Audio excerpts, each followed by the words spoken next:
the Always Sunny in Sayreville League, and I'm back. Did you miss me? Injuries this week. Cooper Kupp, ACL, out for the season. Also, we had Marvin Jones with a bone bruise. He is going to be out for week 11. AJ Greenwatch, still out. And since we try only to focus on fantasy relevant players in this segment, we will not be covering the Raiders receivers. The trade deadline has officially come and gone. Only one final trade was conducted where the Moth completely fleeced Sweep the Leg, getting LaShawn McCoy, Jalen Richard, and Cortland Sutton for stinky old measly Dalvin Cook. Call the police. There's been a robbery. The old record for most trades in a season league-wide was 14, and the old record by one team in a season was 7. This year, as a league, we executed 18 trades, and the new single-season, single-team record is 8 trades done by Rusty Strombone this year, wheeling and dealing. So we blew the roof off this year, and I feel like there's still a lot of room for those numbers to grow. Well, it was a huge week in the Always Sunny in Sayreville League with major playoff implications as 4 teams pulled off 4 huge upsets that set up some big matchups coming down the stretch. But before we get to that, we need to talk about one team who's just upset. Team Blumpkin came into the week tied with the Gotham Rogues with the opportunity to step above the fray in the playoff race. He was on a 2-game slide, and he needed a win. He didn't get one. Team Blumpkin mustered their second lowest point total of the season in arguably their biggest game of the year. They left a ton of points on the bench, starting only 4 double-digit scorers. Their losing streak extends to 3 games, and their record falls to even as Team Blumpkin falls even with 3 other teams that are fighting for 2 playoff spots. He had an opportunity to control his playoff destiny, and he fumbled it away. And for that, Team Blumpkin is this week's GOAT. You ever swat a moth and you're pretty sure you got it, then you move your hand and it flies away? The moth is hanging on for dear life, trying to avoid the death knell that is that ominous 8th loss. You could ask the Schwartz all about it if he was still paying attention. The Moth upset Toddler Fight Club this week, 151.86 to 141.9, to prevent TFC from taking sole possession of the Porter Division lead and keeping their slim playoff hopes alive. The Bootleg Crab Leg upset the Drunken Bums this week, 131.64 to 117.16, to prevent the Drunken Bums from taking sole possession of the Porter Division lead. After a very up and down season, Ortiz sits at 5-5 and is poised to make a playoff run. Now the Beer Muscles really ruined Rusty Strombone's weekend with a 119.96 to 114.5 upset that kept Bobby's slim playoff hopes alive, while setting Anthony back 1 game behind the pack at 4-6. By the way, Anthony, great job on the update. It was a lot of fun, very funny. It was great to see you behind the desk. I had a lot of fun putting it together, and we're really looking forward to having you come back and host the show again. So, great job. But the biggest upset of the week, not in terms of record, the Moth owns that distinction, but in terms of magnitude, was the offensive explosion that took place between Sweep the Leg and the Golden Showers this week. Now, as is the case from time to time, the loser in this contest still would have kicked your ass, but this weekend, Sweep the Leg was not going to lose. Or were they? On Thursday Night Football, Ben Roethlisberger went ham, egg, and cheese on an everything bagel and hung 44.82 points on Sweep the Leg's face. And for 3 days, Sweep the Leg wore it.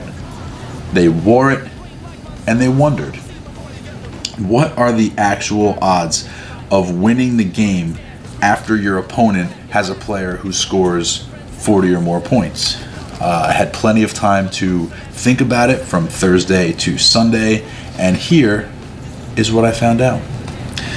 Of the 506 total games played, that includes this week's games, in the history of the Always Sunny in Sayreville League, 84 games have featured at least one 40-plus point scoring player. That's 17% of our games. 17% of the all-time games. Of those 84 games, a 40-point scoring team player situation lost 20 times. Okay, 24% of those 84 games resulted in a team that had a 40-plus point scoring player losing. Okay, of those 20 losses, 11 of them came against another team who had a 40-plus point scoring player. Okay, so 11 of the 20 times that a team lost while having a high scoring player, the other guy had one too. So that leaves 9 times that a team had a 40-plus point scoring player in league history and lost the game. Okay, 11% of the 84 games that featured a 40-plus point scoring player had a loser. 11%. That's 2% of the all-time games. Okay, so carrying just an 11% chance of winning the game all weekend was pretty rough for Sweep the Leg. They knew that their best chance was to have a 40-point scoring player of their own and raise their odds of winning from 11% to 50-50. Going into Sunday Night Football, the Golden Showers had scored a robust 164.82 and still had Philly's brand new wide receiver, Golden Tate, left to play.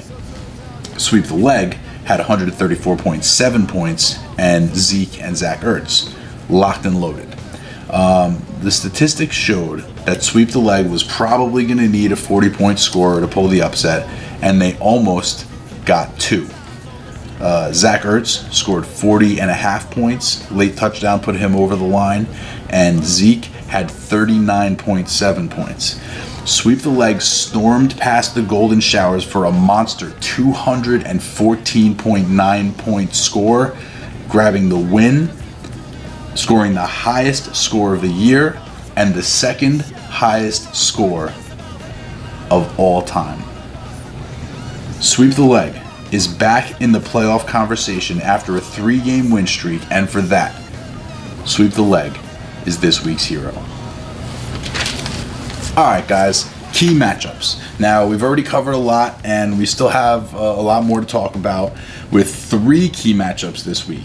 Next week I hope to get into the playoff scenarios. As you know, I am not a mathematician, but I try to do my best. But a lot of that is going to depend on the outcomes of these 3 games. The 5-5 Sweep the Leg taking on 5-5 Bootleg Crab Leg. 2 very different teams with identical records. Total points, points per game, obvious differences. Both teams 5-5, both teams fighting for the same seat at the table.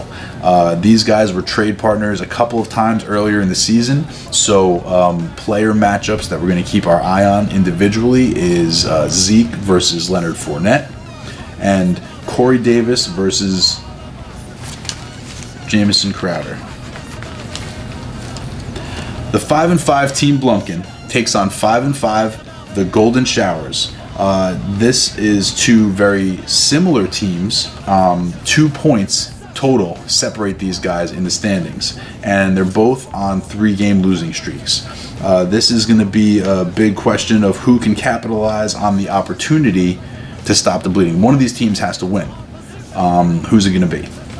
Now, the marquee matchup of the week, perhaps the marquee matchup of the season so far, 8-2, Rutherford B. Hazy, taking on 7-3 Toddler Fight Club. Big game this week. Best record versus most points. Okay, the two division leaders going head to head. Rutherford B. Hazy, winner of 3 in a row. Okay, with a win this week against Toddler Fight Club, will clinch the number 2's division title and a first round bye. Toddler Fight Club needs to keep pace with the Drunken Bums, who is also in many ways on a bye this week. And they also need to contend with the Gotham Rogues, who are nipping at their heels. Toddler Fight Club also, by the way, 2-0 all time against Rutherford B. Hazy. They did not play against each other last year, and this is their first meeting this year. So that's it, guys. Week 10 update over. Remember to set your lineups. Remember that in this league, we fight fire with fire. And I will see you next week, where it's always sunny.